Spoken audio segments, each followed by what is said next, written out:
আসসালামু আলাইকুম, তোমরা সবাই কেমন আছো? আশা করছি সবাই ভালো আছো। আজ কিন্তু কলেজ যাওয়ার আগে আমি মোটর ভিজিয়ে রেখেছিলাম ঘুগনি করব বলে। তাই প্রথমে এটাকে সেদ্ধ করে নেব। আমি কিন্তু ঘুগনিতে একটা আলু দিয়েছিলাম, তোমরা চাইলে এটা স্কিপ করে যেতে পারো। তো দেখো আমার আলু কাটাও কমপ্লিট হয়ে গেছে এবং আমি ছোট ছোট পিস করে নিয়েছি যেন ভালো করে সিদ্ধ হয়ে আলুটা গলে যায়। এবং কাল কিন্তু আমার আবার প্রেজেন্টেশন আছে।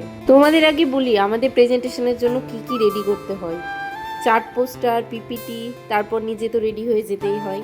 আমাদের নার্সিংয়ের একটা রুলস আছে যে ক্লাস প্রেজেন্টেশনে আমাদের শাড়ি পরে যেতে হয়, কিন্তু আমাদের কলেজের ম্যামেরা একটু কনসিডার করেছেন এটা, যে অত তাড়াহুড়ো করে শাড়ি পরে যাওয়াটা আমাদের কাছে সম্ভব না এখন। কিন্তু অনেক কলেজে এখনও এই রুলসটা স্ট্রিক্টলি ফলো করে, কারণ প্রেজেন্টেশন মানেই হলো নিজেকে একটা টিচার ভেবে পুরো ক্লাসকে সেই পড়াটা ভালোভাবে বুঝিয়ে দেওয়া। যাই হোক, আমি এবার বসে পড়লাম। যতক্ষণে ঘুগনি সেদ্ধ হচ্ছে ততক্ষণে আমি আমার চার্ট পোস্টারটা রেডি করে নেব। তাই সব কিছু নিয়ে নিয়েছি, পেন পেন্সিল যত যা দরকার হয়। প্রথমেই আমাদের চারিদিকে বর্ডার করে নিতে হয় ব্ল্যাক টেপ দিয়ে। এই কাজটা আমার প্রচুর ভাইটাল কাজ লাগে, কারণ এটা ঠিকঠাক করতে পারি না এখন অবধি আমি। তাও যতটা সম্ভব ভালো করে করার চেষ্টা করি। প্রথম প্রথম যখন নার্সিং পড়তে আসি তখন চার্ট পোস্টার আমি নিজে কোনো দিনও বানাইনি। একটা সেমিস্টার পুরো অন্যের হাত থেকে চার্ট পোস্টার বানিয়েছি, কারণ হঠাৎ করে একটা এত বড় পেপারের ওপর বড় বড় করে লেখাটা অভ্যেস ছিল না। কিন্তু এখন অনেকটাই ভালো করে লিখতে পারি, অনেক তাড়াতাড়িও হয়ে যায়। প্রথমেই আমি পেন্সিল দিয়ে লাইন করে নেব, যেন আমার লেখাটা এদিক ওদিক না হয়ে যায়।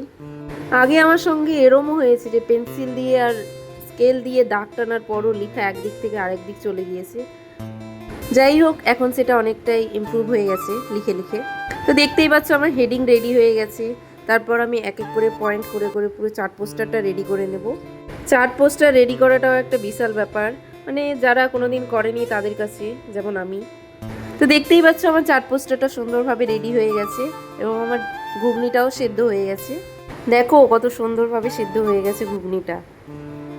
তারপর ঘুগনিতে দেওয়ার জন্য আমি মশলাগুলো কেটে নিয়েছি। দেখতেই পাচ্ছ কি কি নিয়েছি এখানে। আমি আসলে কোনো বাটা মশলা ইউজ করিনি, কারণ আবার অনেক টাইম লেগে যেত, তাই সব কিছু কেটেই দিয়েছি। দেখতেই পাচ্ছ সুন্দর করে আমার পেঁয়াজগুলো ভাজা হয়ে যাচ্ছে। আমি আসলে টমেটোটা সেদ্ধ করতে ভুলে গেছিলাম, তাই এখন মশলার সঙ্গে টমেটোটা সেদ্ধ হয়ে যাবে ভালো করে।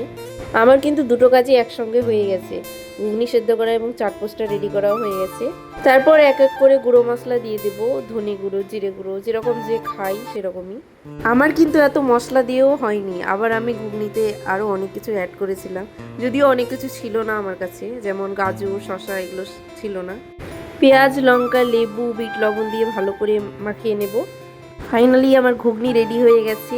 দেখো কত টেস্টি লাগছে দেখতে ঘুগনিটা, এবং খেতেও অনেক টেস্টি ছিল। আর ঘুগনির থেকেও যেটা ইম্পর্টেন্ট ছিল সেটা হলো চা। সেটা না থাকলে তো সন্ধ্যা কাটবেই না আমার। সব কিছু মিলিয়ে কিন্তু ভালোই হয়েছিল খাবারটা। তো আজকের ভিডিও এখান থেকেই, পরের ভিডিও আবার দেখা হবে। ফলো করে দিও সবাই। Bye bye.